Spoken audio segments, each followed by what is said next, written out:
Well, hello, good afternoon, and welcome to Live at the Waterhole, everyone. We are starting off here at Hahina Pan in Botswana, and looky there, it is a Hahina in the pan.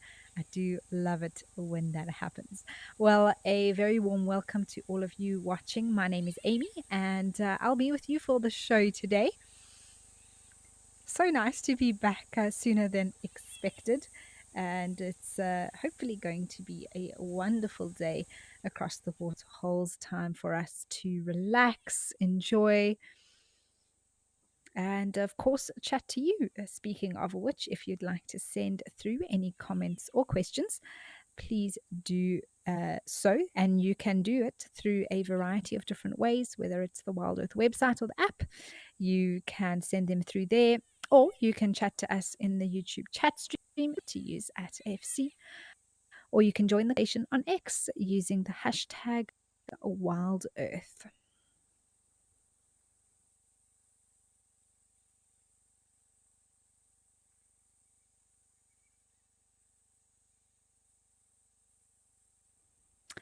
Now, it looks like, for the most part, a warm weather all round, and Hina Pan is an exception. And hyenas do love a good little pool party where they can come and cool down. And most of the time they just sit like this, really, and let their bellies cool off in the water.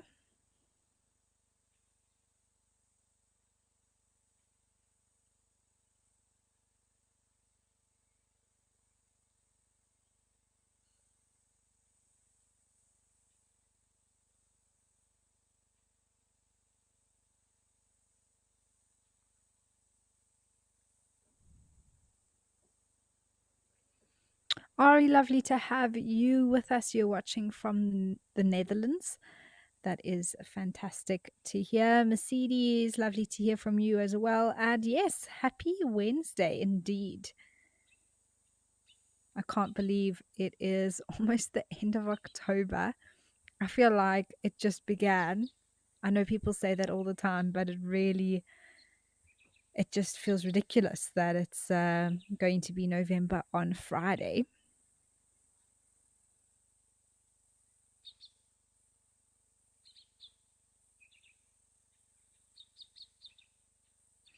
Darcy Miller, thanks so much. It's great to be here.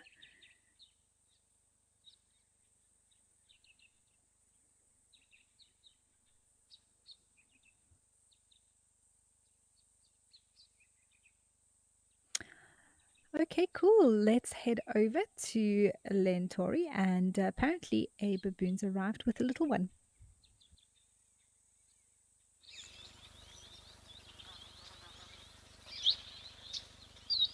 Oh, this is very cute. There was a troop that was here earlier drinking, and I think this mom and little one are a little bit behind the others and have come through. At the moment, just resting. Maybe we'll see this little one come and have a drink.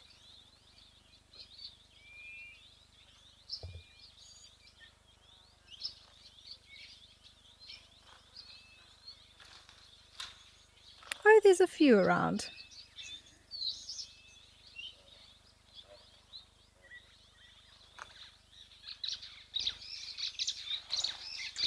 Oh, Catherine, Wild Dog Wednesday.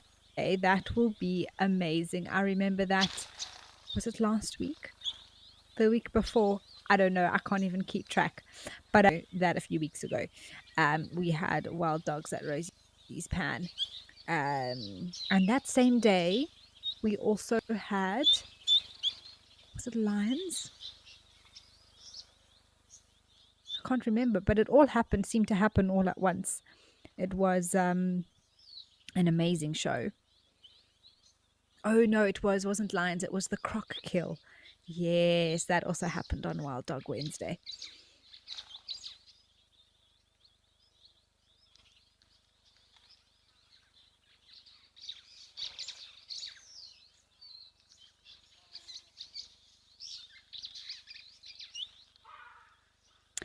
Gillian, you love watching the baboons here.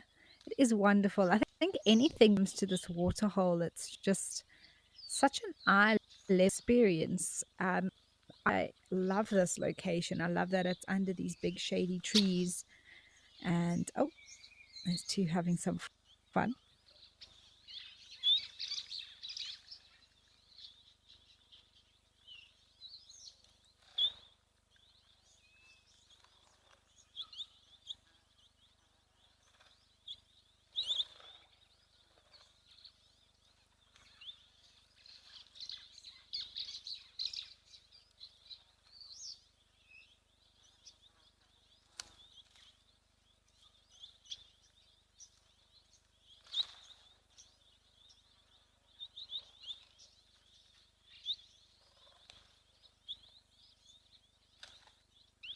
Well, that was a lovely little stop by to see the baboons.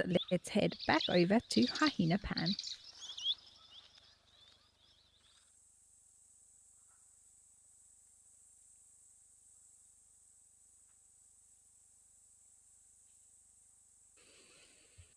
Now, last time we actually were lucky to see not one but two hyenas walking around here. And they must be sort of resident, I suppose, area.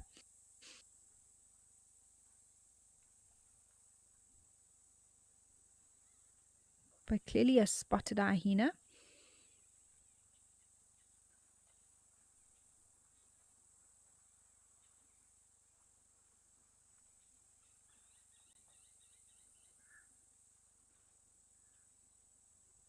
And hyenas vary the time that they'll practice this behavior significant times. They just come down, have a dip, and move off. Oh, getting very now.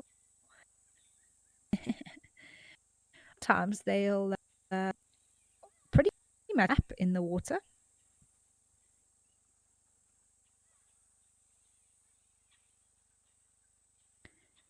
Yeah, Mandy, I agree. The face is darker. It could be for many different reasons. Perhaps it's wet. Perhaps it's also genetically got darker features around the face, but it also be an older female that's lost a lot of the fur around the. But then it also could just be the way it's lit up at the moment. The way the sun is falling seems to be left to right as the sun moves towards the west, that it's casting quite a significant shadow over the face. And we have to remember that we view, so the quality of the image will also distort, the coloration of the animal as well.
Well, while Hina cools off, oh, and great timing, looks on the move. While it moves on its head to Safari Hook.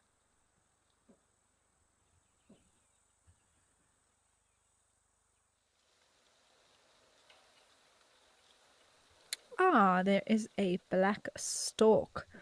It has been here for quite a while, actually, made its home here at this waterhole. There was also a great white that had been hanging around here, interestingly enough.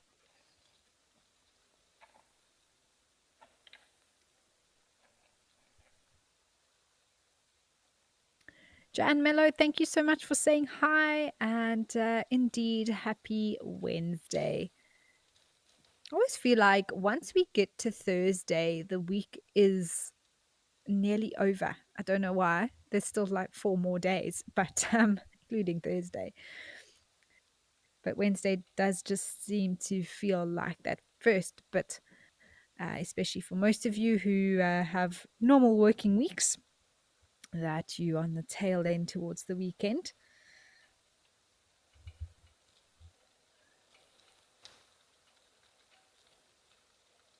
Oh, George, absolutely. It would be wonderful. I mean, these animals do make the water seem so inviting.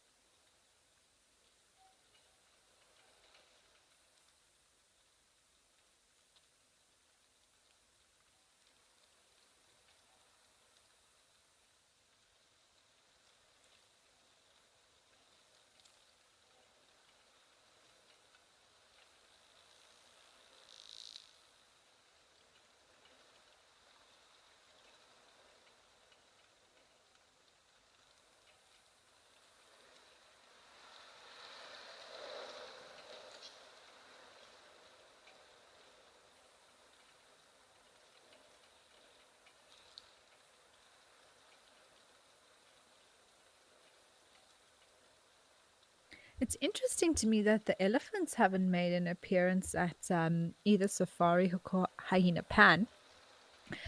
We, I don't know, it's just been something that's always been around recently in the last few weeks anyway. But maybe it's a little bit early. Maybe they've already been. But I'm sure before the end of the show, we'll see them. Ah, there we go. Let's head over to some right now at Hyena Pan.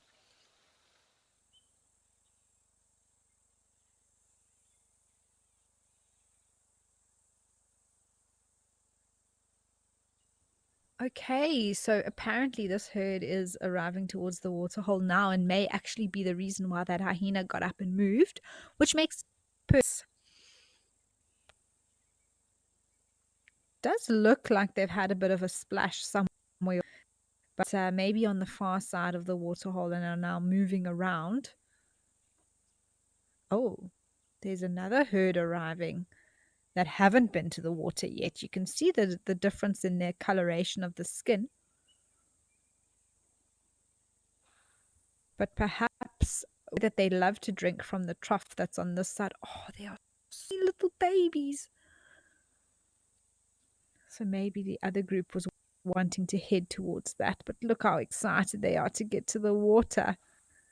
Oh, it must feel amazing. Oh, that little one just face planted right in there.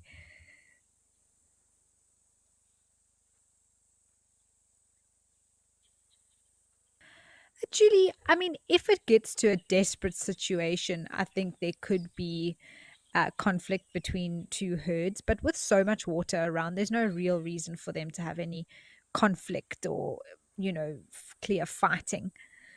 Oh, that little one just looks so happy.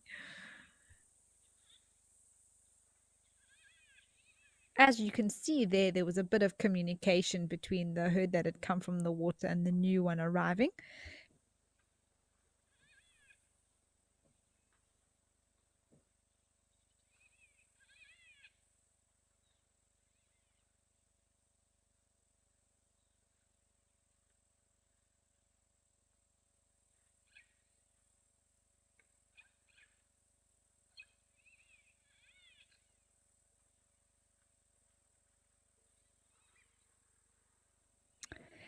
A tummy, yes, they definitely can regulate their own temperature.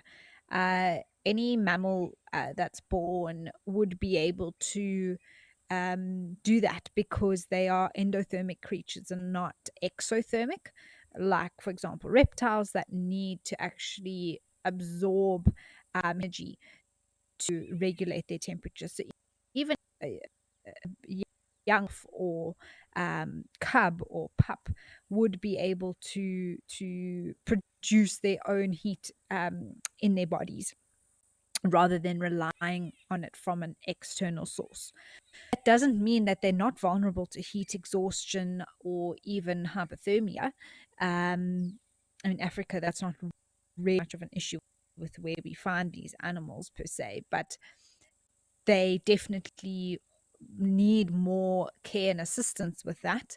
But in terms of their bodily function, they don't change from not being able to regulate to being able to regulate. That's something that mammals have the ability to do, but they definitely get hot and need to cool down. And that's why we see them doing this.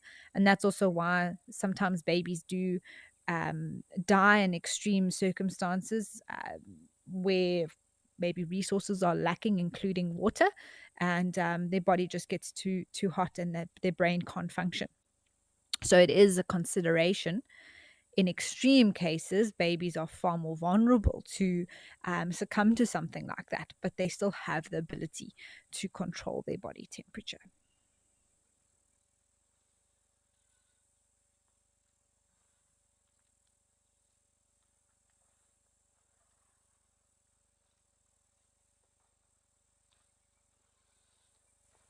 Oh, and here they come for drinking to every elephant's favorite spot, it seems, at Hyena Pan. Oh, that little one was also very excited. There we go. Let's watch. Oh, I thought it'd try and drink. I'm sure it'll come back soon.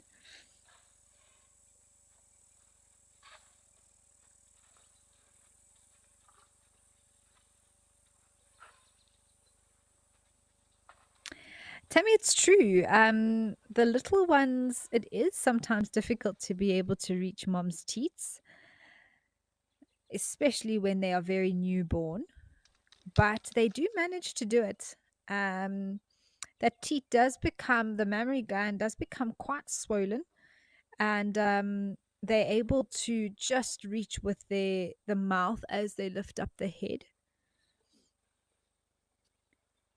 Um, they have to be able to, otherwise they won't survive. I mean, in the beginning of their life, they rely entirely on mom's milk. But I know exactly what you are referring to, Tammy. It does almost look somewhat impossible. But I do find that the females' chests are much closer to the ground than, for example, the bull. I think this is a bull that's here actually standing sort of in the middle to the right.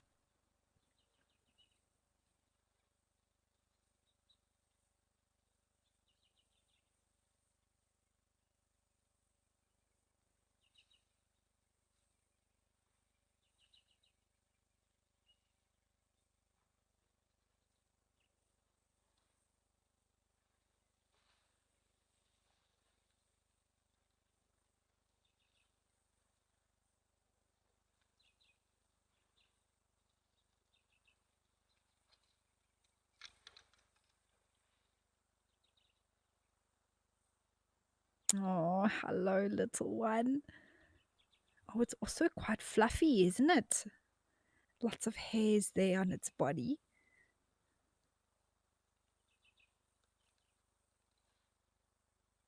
And it's actually just using its entire mouth to drink now, not even bothering with, sucking with its trunk. Oh, man. Yeah, Catherine, I completely agree. These elephants are looking skinny. Lots of the animals at Mabula, where I was driving recently, have also lost condition. And it's just part of this time of year. It's never nice to see, but the rains will come. They actually are coming as we speak to different areas in southern Africa. So we just have to wait it out. but soon there'll be plenty of leaves and grass around for all of the herbivores.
You can see that herd now moving off slowly. Danny, yes, definitely. These elephants prefer that sort of mini reservoir of water by far to the water hole itself.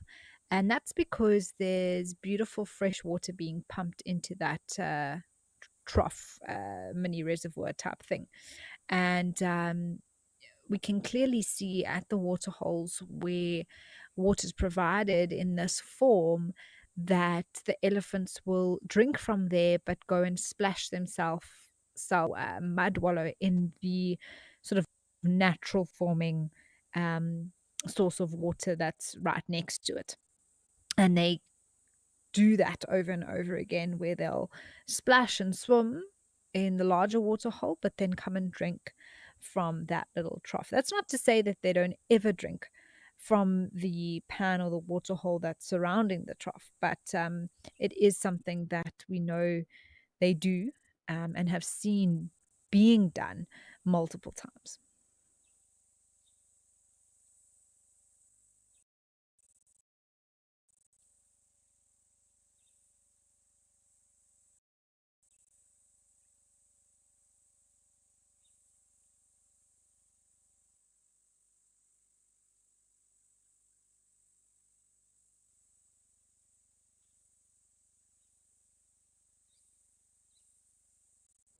Okay, well, while these elephants move off, let's head over. Oh,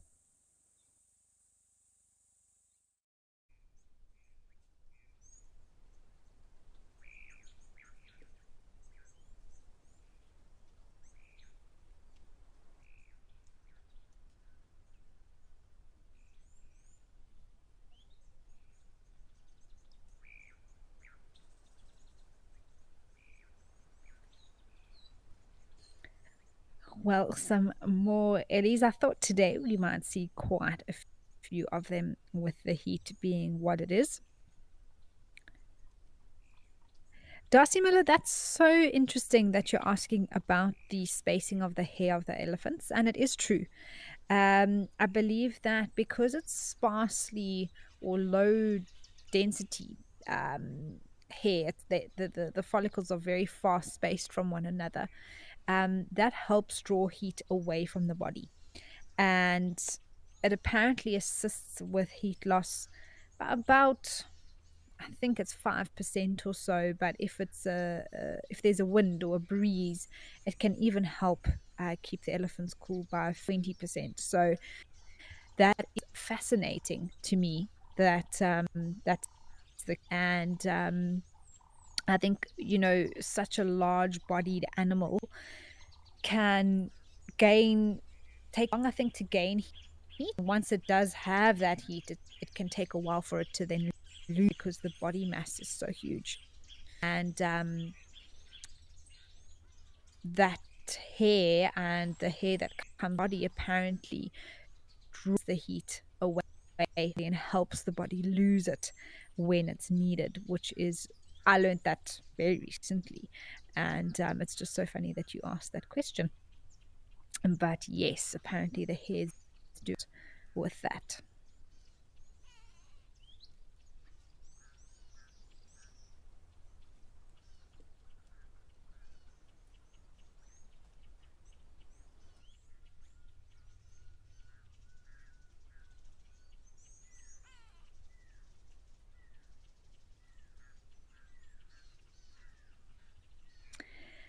Shiv, yes, I am on double time today. So I'll be the afternoon sunrise from Mabula at 4 p.m. helping out with live at the waterhole today, right here. Uh, from And yes, actually, funny you ask, but I have seen the aardvolk cubs. We had an amazing sighting last, complete surprise and unexpected bonus of waiting for an aardvolk to come out of its den and being wonderfully surprised with two cubs that are hiding in there.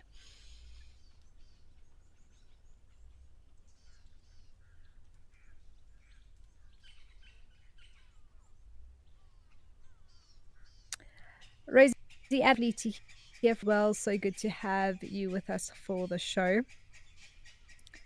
And I hope everyone is enjoying it so far. Tower is such a wonderful location. There always seems to be something happening over here.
Just trying to figure out what this one below the one that's throwing itself with mud is doing.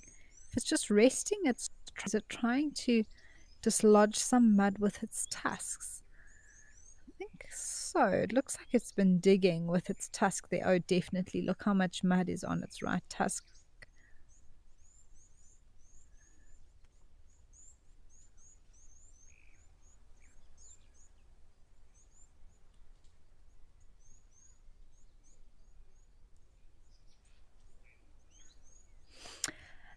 That's an interesting.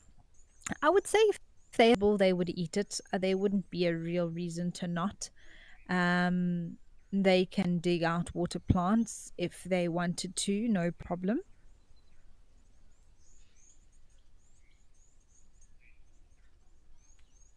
But usually the priority when coming to water is to have it cool themselves down.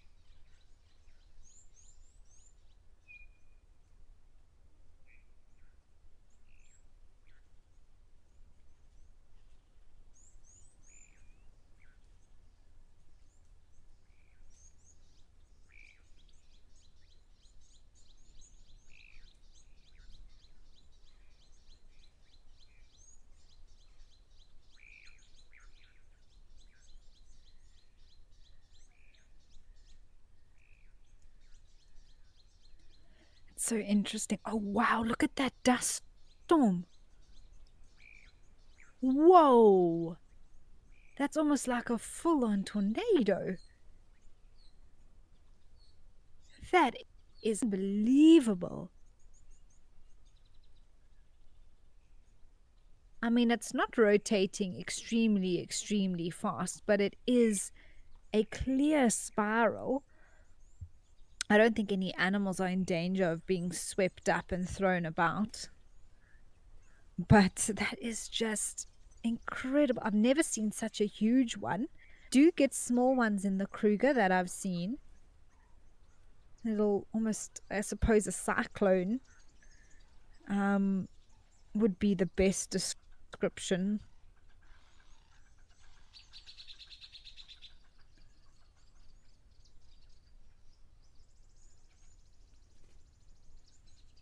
That is incredible.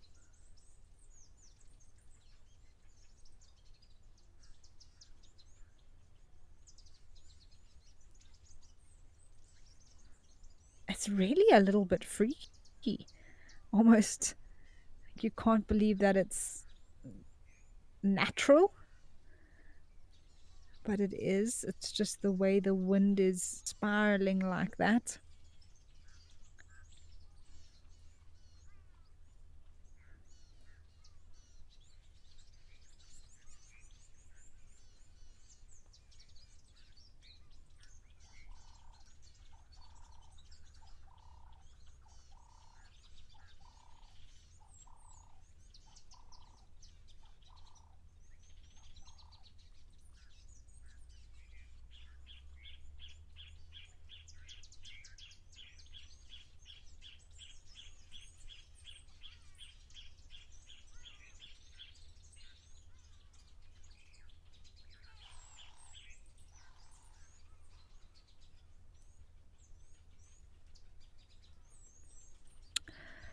Jan, I think the last time that it rained in the area would have been in the beginning of the year.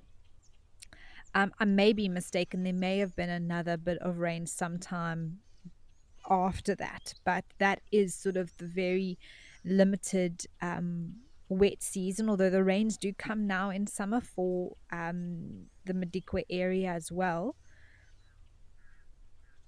but those rains are still quite limited.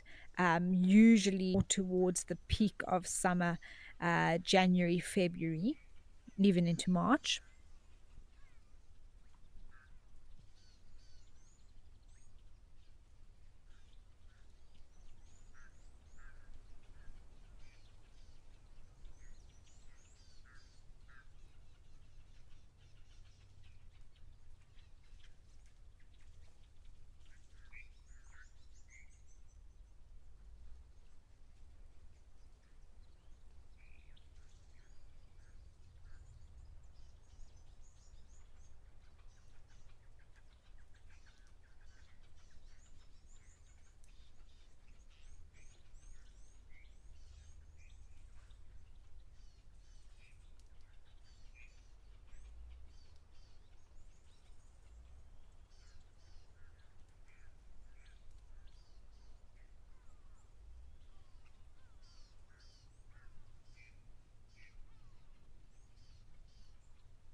Lenny, that is a fantastic name for it. I think I'm going to use that from now. You say in Phoenix, which I assume is Phoenix, Arizona in the States, you call them dustles. Well, that was remarkable. I mean, Darcy Miller, Mercedes, and Catherine all saying, wow, whoa, haven't seen one that big before. I mean, me either. That was really quite something. Hudson, I'm not actually sure if they indicate anything. I think for part that actually has nothing to do with clouds. It is forming from the dust that the wind, the moving air part picked up, which is essentially what wind is moving from a high pressure to low pressure system or vice versa. Um, but that could mean that because there is a change in air pressure, there might be some cloud or something different on its way.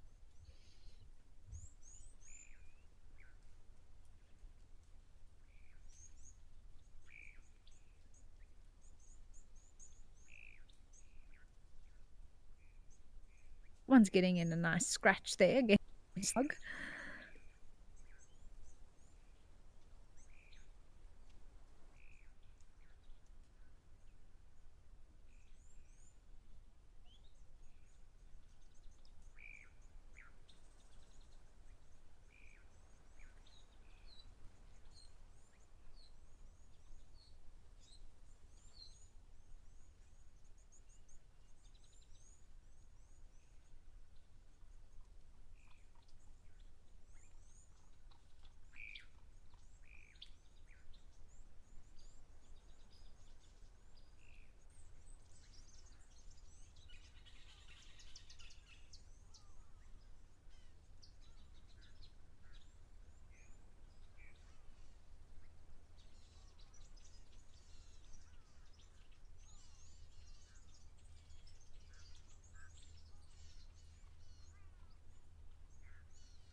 Interesting to see this mother elephant using its foot there to get some more mud on itself. It's really being quite efficient with the way it's caking itself full of mud.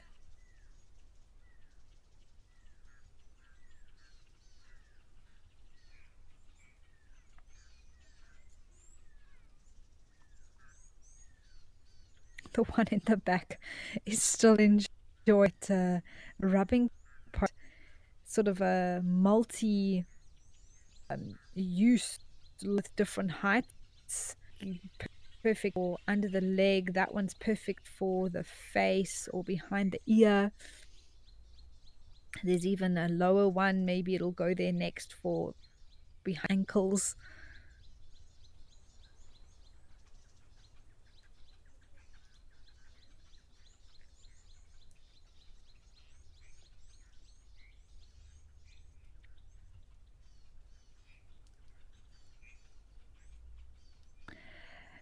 Granny Mango, I mean, fantastic question. I haven't heard of that happening, but it is a fascinating thought to think that elephants would be capable potentially of being able to do that. Um, you know, being able to manipulate other animals and other animals' behavior. I think the first question to ask is what would be the motion behind an elephant wanting or rather needing need to do that. It's all about adaptations and what's needed to survive. And perhaps they would have the capability to do it, but they need to. And I think that's where the research would potentially begin, to actually know if that's something that's worth investigating and resources into. But the most sort of behavior manipulation I've seen by an is really when the youngsters tend to bully the other animals out the way for around water holes, particularly. And I think more, a little bit of, they have a little bit perhaps of irritation, a little bit of throwing their weight around, being a big animal, being brave, testing those skills, especially for the younger bulls. Even sometimes the very little ones tend to enjoy chasing off Egyptian or even warthogs. Um, to manipulate in terms of other reasons, potential reasons, I can't think of any in this particular moment. But it's a fascinating concept and thought to think if they would have that intelligent capability to be able to do it. But should circumstances be such that they would need to perhaps, um, you know, fight for survival or something like that, and end up trying to um, change other animals' behavior to for their betterment, we could maybe see that happening. I don't know. It's interesting to think of. Wonder how far that intelligence would extend to. I mean, if we think about what comes to mind immediately are lapwings, whether it's crowned or blacksmith, and how they manipulate, if you want to use that, I suppose. But even other animals that are able to fake their own death, thanatosis, that's incredible intelligence to be able to pretend to have a broken wing or try and distract a potential threat, manipulate their behavior, in other words, to be able to protect themselves, to ensure their survival. So those are fascinating things, and I wonder if an elephant do something like that. I don't know. For example, a mother pretending to be injured so that the predator would avoid its calf. But I think what an elephant has that many of those other animals don't have is size. And so it's not really needed for them to be able to do that, and change another animal's behavior, other than just coming in, trumpeting, showing how big they are, which is enough actually to be able to push off other animals.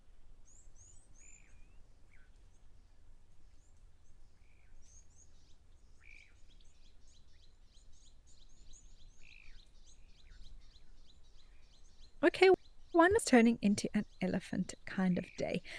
Let's give it to Kwamaritan.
we've come over to King's Camp here in the Lowveld. And what a cute sighting with this terrapin that's sunbathing on this hippo.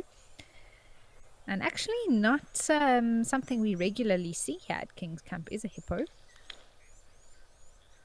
It's actually a new arrival for me anyway, but you can fresh injuries there on the back. Those ones look a little bit older, but further to the right, there were some fresher wounds. You can see the sort of pinky redness underneath, and those look like little puncture marks. Actually, probably not so little, but this is probably a young bull and been chased out from an area where there's a territorial male hippo who's probably given him a bit of a hard time. You can see there's other scratches and marks on the back there already. And with it being so dry around, limited water in the area, it means there's the fresher ones. It means that water is limited, space is limited, and as those water bodies get smaller, there's more and more clashes between hippos. Luckily, they are resilient, and those are just flesh wounds, nothing too serious. Looks like it's already been through a lot in its life, and eventually, maybe one day, it will be able to challenge a bull or take over a territory of its own somewhere. But for now, it's come here really to lick its wounds, as it were, and find a quiet spot that's not taken.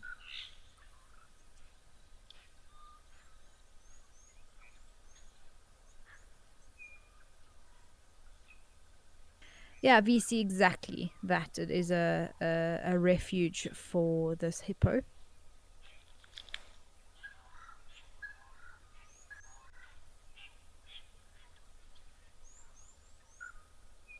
Oh, there's another terrapin on the log closest to us. Haley, this is your first time joining for Live at the Waterhole, loving all the elephants. Well, thank you. Yes, I hope you'll do so in the future.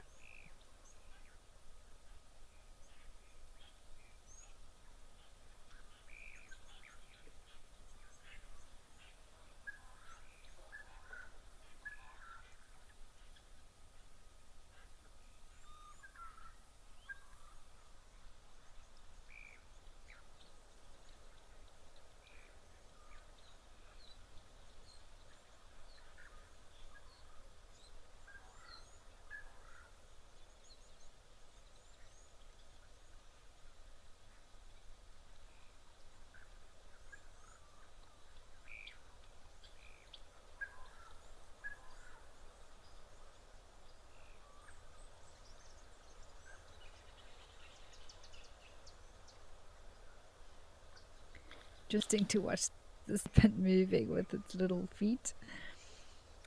And it has, oh, hello. There we go. Hippo's having a look. And also, I think when it flicks its ears like that, it could be maybe a fly that's bothering it. But very comfy to just be a bit of a snooze.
I don't know if this hippo has actually been seen here before over the last few days, or if it's a new, but potentially it could have just arrived overnight. Hippos go out to every evening, and that is why they do move sometimes from waterhole to waterhole, and can be here today and completely gone tomorrow. Yeah, Darcy Miller, absolutely amazing close up on ear, the whole face, really. And this is one of the cameras that I really enjoy, just like Lento in Kenya, sort of on this eye level. And we get these amazing perspectives that's just impossible to get when you're out on on a vehicle, except for a few special circumstances.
It's true, Rosie, absolutely. They do look very docile and completely almost oblivious somewhat to what's happening around them, which I assure you not, but you sort of get this really calm vibe from them, like they're in a little world.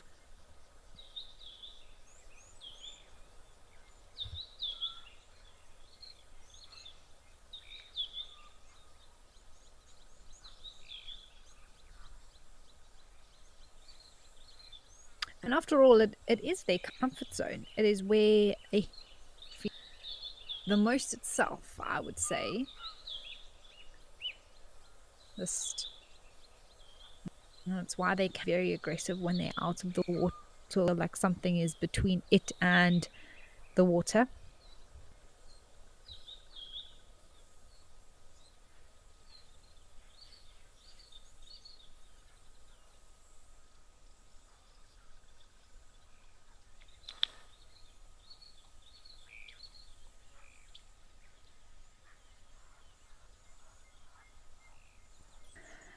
Well, how cool to spend some time with this hippo. Let's head back over to some elephants at Hyena Pan.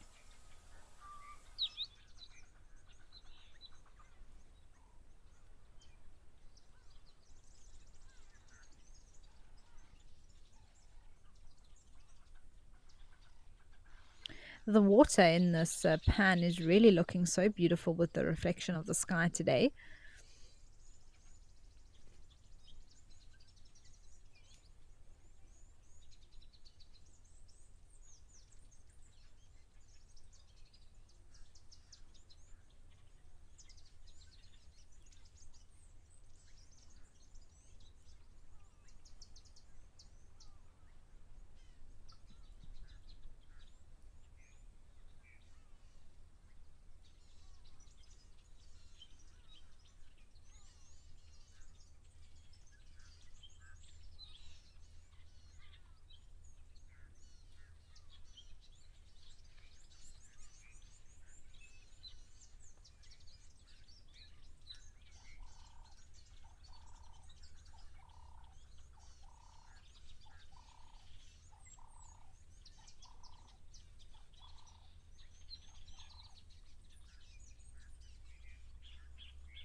can see some in the background dust bathing. Looks like it's off to maybe find some shade, as they often do now that it's getting to really the hottest time of the day.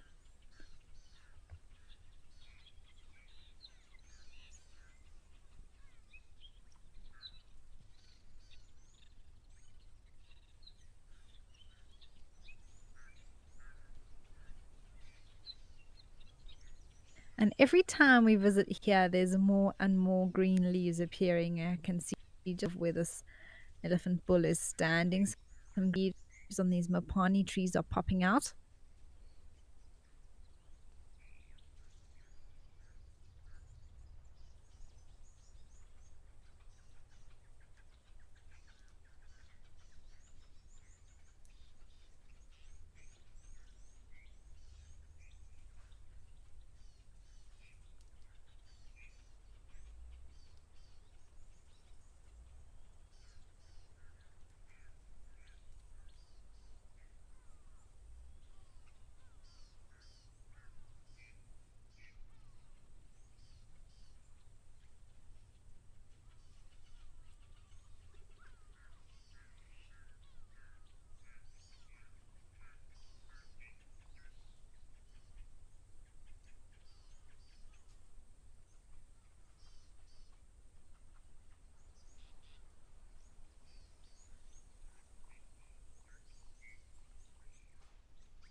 Sandy, it is an interesting thought, and thank you for asking that question with regards to why a pumped waterhole next to a natural one. And it is if that water runs out, basically, I think would be the answer to that. I think it could also be, to do with providing that clean, fresh water, especially knowing that the elephants enjoy it. We know that these animals can definitely drink the water that they do in these natural water holes without it affecting their health badly. But what can affect their health or even be fatal to them are the likes of an algae bloom, a blue green algae that might develop in the water or something like that. So I think just having that supply of fresh, clean water is a good option. um, but I think it's mostly to do with should that natural pan dry up, then there's another source of water, especially when we look at reserves that are limited in size, whether it's small or um, it is important that animals can't roam completely freely within a massive, massive, massive area like they used to be able to do. That then, if we're limiting the area that they move, that water is then provided to ensure their survival. So I think that would be the reason as to why we find these troughs or things like that right next to a natural water hole.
And we often see elephants doing this, taking time to have a rest around water holes, not necessarily even close by, but in this case it is. And there's some good shade there, at least for one of them. That seems to be in the most of the shade. The other two resting, and they often do that for themselves, but also for the little ones that, of course, have less endurance and capability to keep moving and continue for so long. And it's important that they have a chance to rest and recover, gain some strength before they head off on their next mission to probably go and carry on feeding.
Riley, absolutely.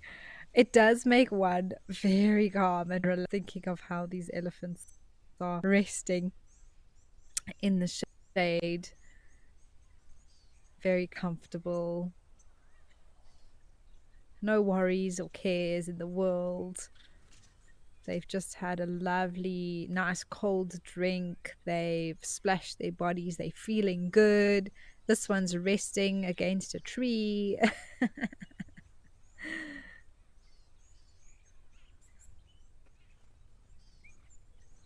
And I think it's just one of these things that, specifically at this time of the day when it is so hot in so many of these locations, we see um, just everything really taking it easy, not wanting to move or do too much in the heat of the day.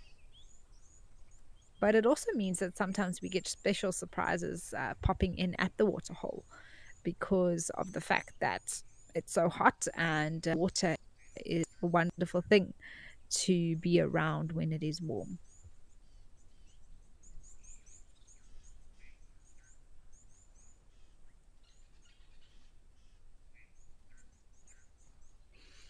Okay, some more elephants up in Kenya. Let's head over to Donyo.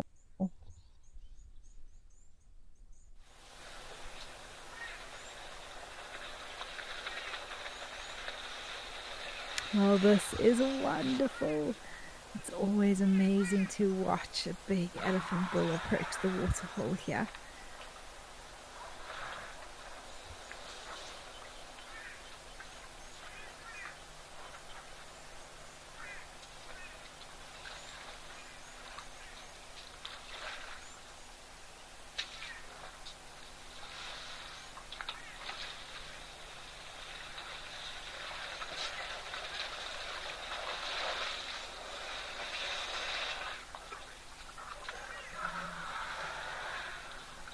It's just such an iconic scene, this, and one of my favorite parts of the show, if it does happen, is to have elephant bulls here drinking.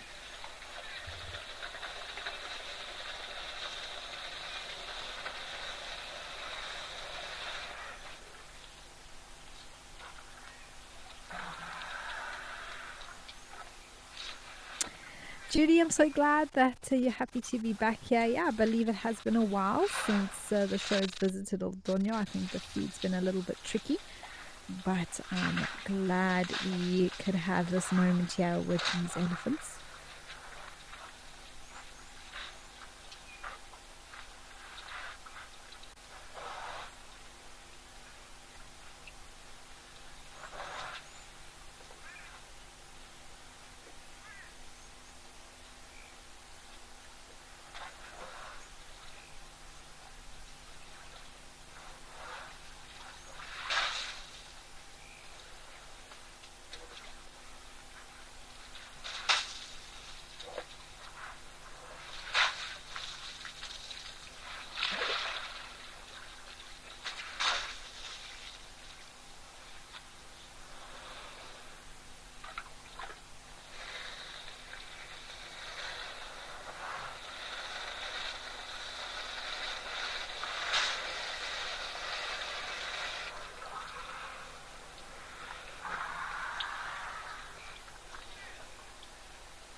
And Linka, you are loving the sounds. Me too. I always love to just be quiet and listen, especially when we have an amazing sighting like this. If you were there in a hide with the view of these Eddie bulls drinking, you would most sit quiet and allow the sighting to speak for itself.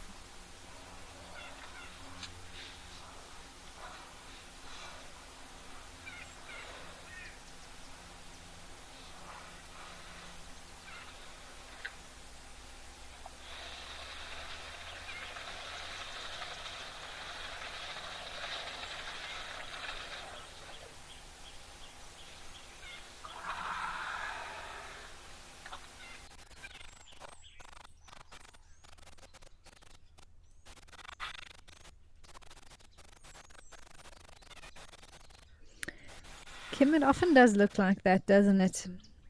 And most probably they could be having a conversation. We're just not privy to the information being shared.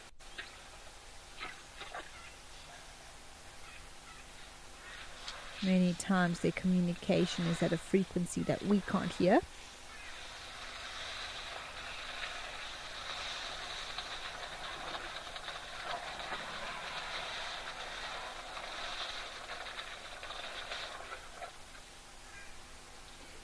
Bill, hello, good to hear from you again.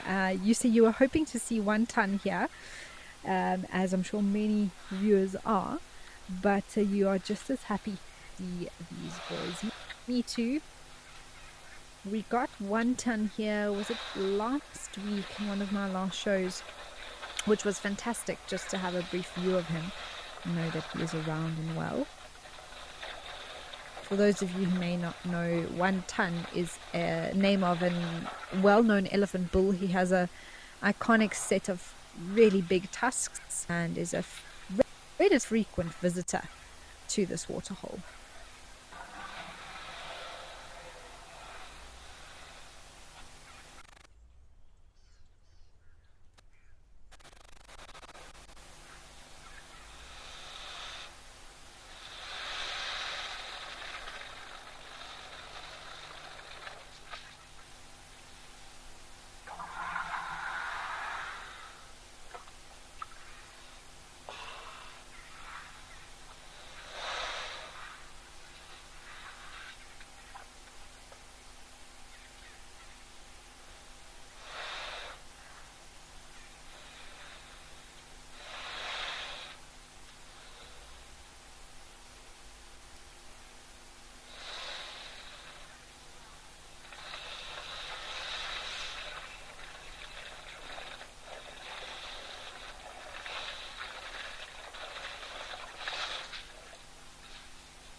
We have some other visitors here. All two giraffes have arrived, and I think they are trying to determine the right moment to come forward for a drink.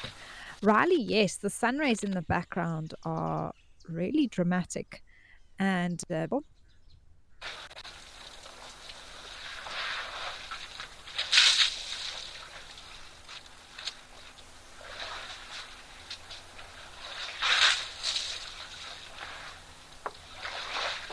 sometimes it does take time for the giraffes to muster up the courage to come forward. But I have seen them drinking before while the elephants are still here, just choosing the right moment.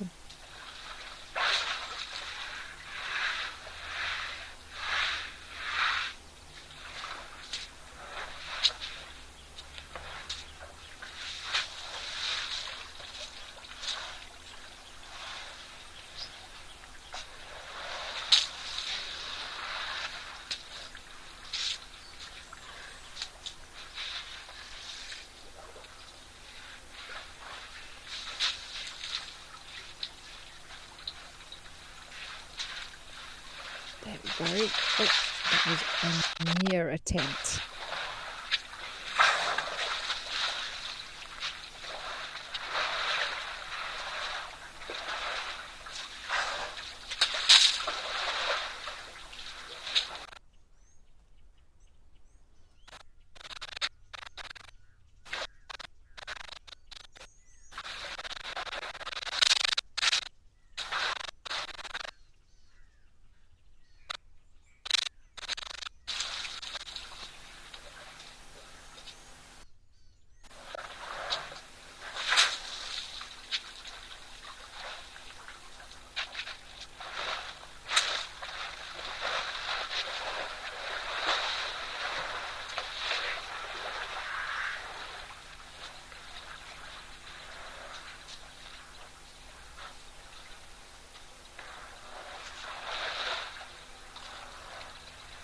Ah, even more giraffes are arriving.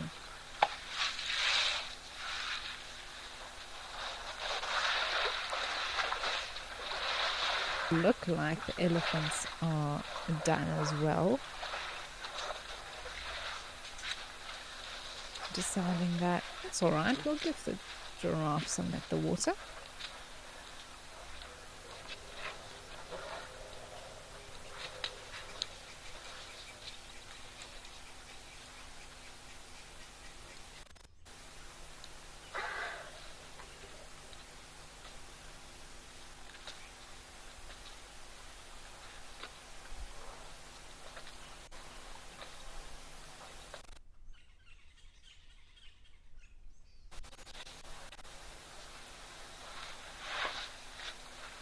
Oh, I think we're going to have a really awesome scene here shortly. Perhaps all these giraffes at the same time.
Gillian, yes.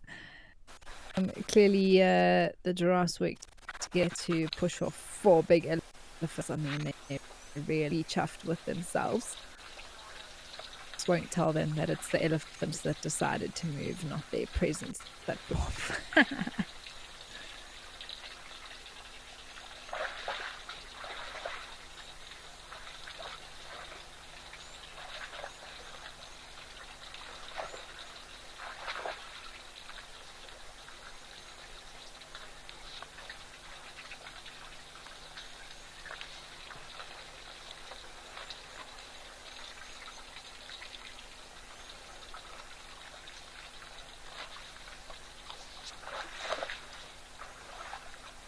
Oh, there's an eland as well, taking the opportunity.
Oh, those two on the right seem to be doing a bit of grooming. That was interesting to me, it seemed like.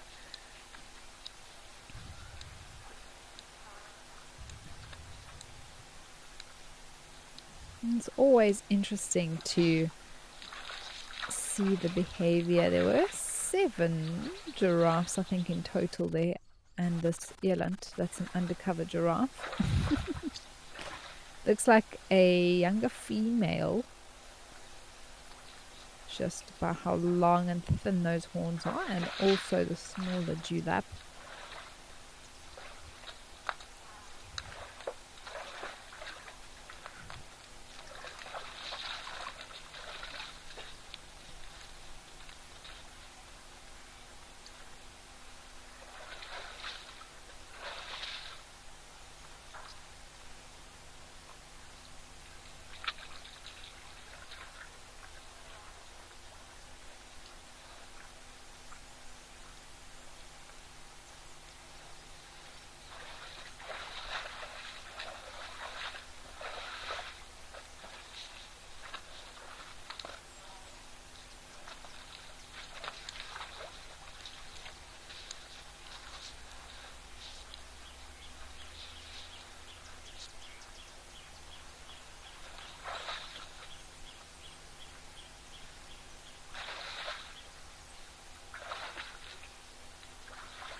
Well, what a cool view through the legs of a giraffe. And I'm so glad we've been able to spend so much time here. It is wonderful.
Rosie, indeed, it is just beautiful to listen to the sounds of that water being swished around.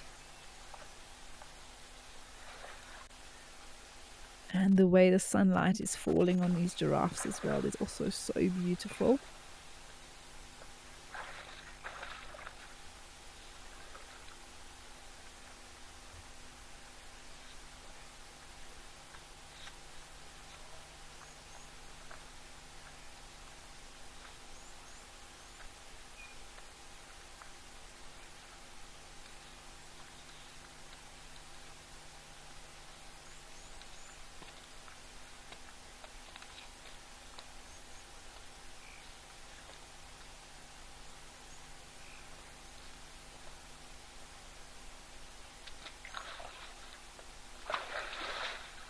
And it's just so nice to be able to be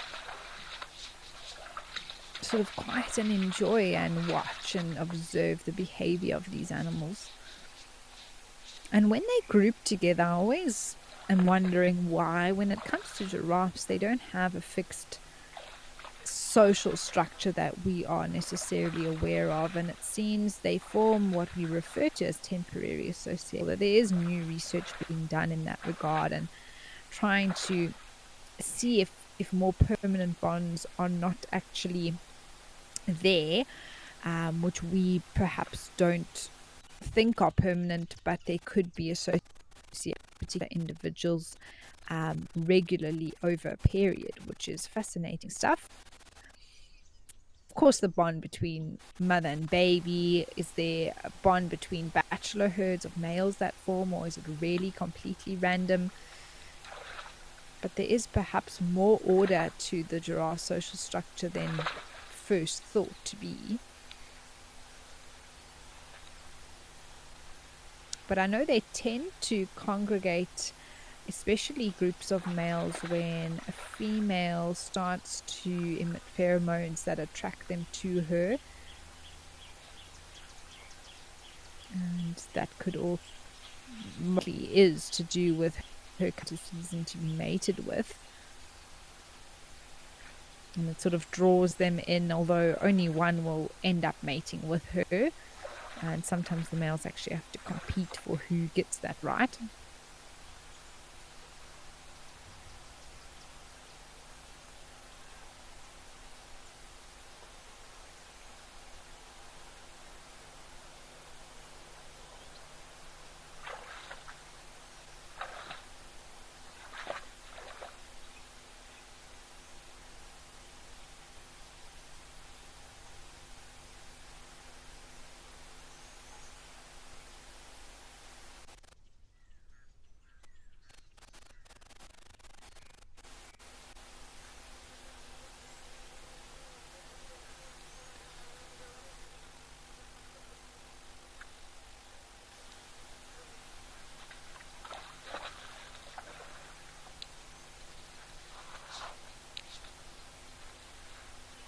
Rebecca, you're so right. The females are very cute with their fluffy horns, but sometimes we have to be careful actually to check twice, especially with younger giraffes, because they can look fluffy from a distance, but actually they're young males that just haven't lost their fluffiness yet.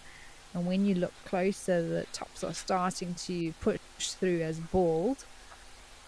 So then the best bet is to actually check the belly and see if it has a sort of belly button, which is the penile sheath, which will confirm that it's a male.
Yeah, Rosie, it is. It is amazing that they don't fall when they run with those long legs. And unfortunately, sometimes they do. And that's a tactic used by animals such as lions, which hunt giraffes, to get them unsteady, especially when they run over rocks.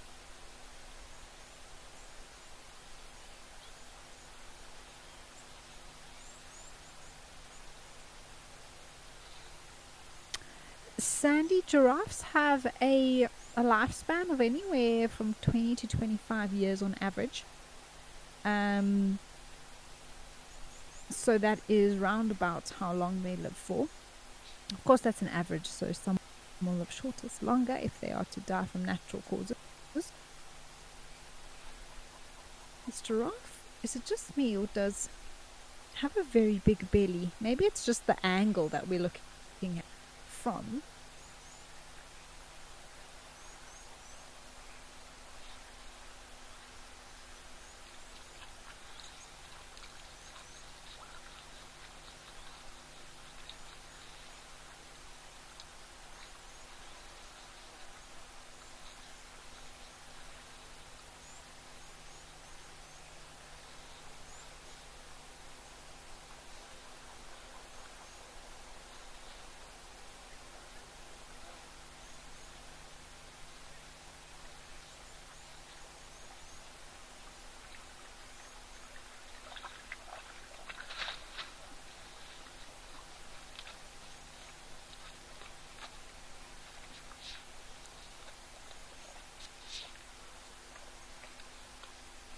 That's exactly right, Rosie. They will go for the legs because once a giraffe is down and is no longer steadily footed, it is extremely vulnerable. And in fact, it's almost a sure kill for the lions. So it's really, really, really important for that giraffe to stay on its feet for as long as possible.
Well, here we are at Tembe with an elephant. Surprise, surprise.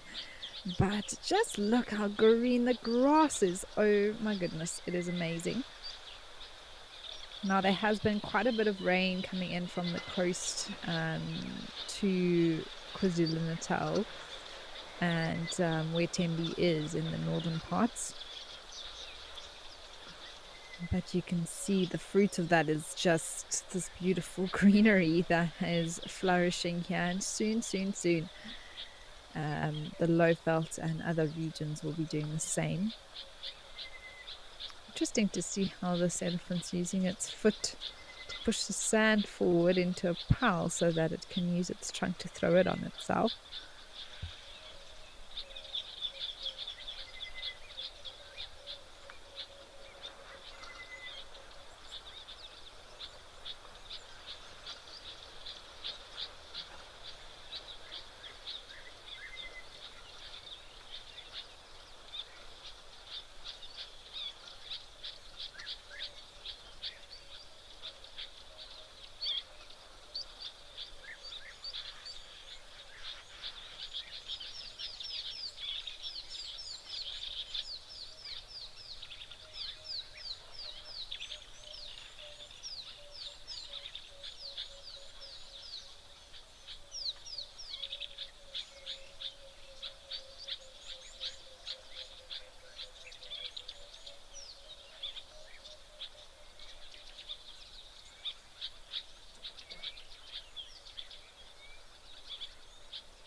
Well, it's always just such a beautiful scene here at and the perfect spot, I think, to finish off the waterholes show today. I can't believe that we're at the end of the show. And thank you so much to everyone for joining us. It really has been fantastic. And I wonder where this big boy is off to. Clearly thinking about where he's going to go next. What's the plan? Water, food, mud, shade.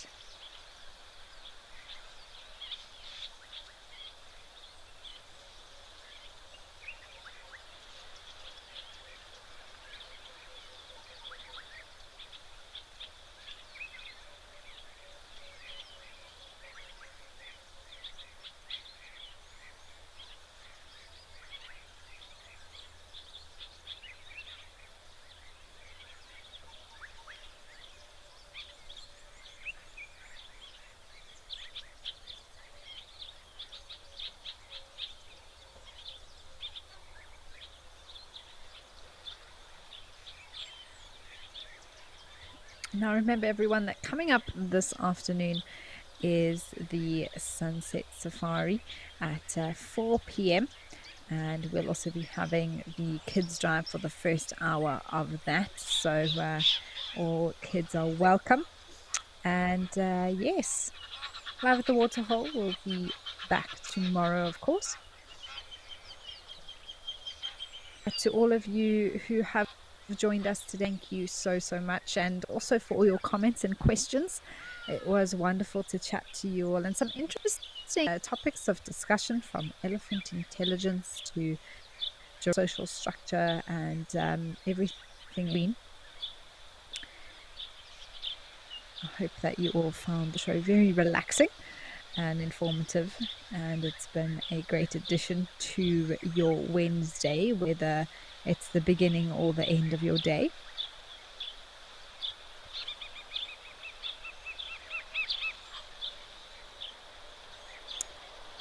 Well, it's a pleasure, Rosie. Thank you for coming on board today. It was wonderful to have you with us.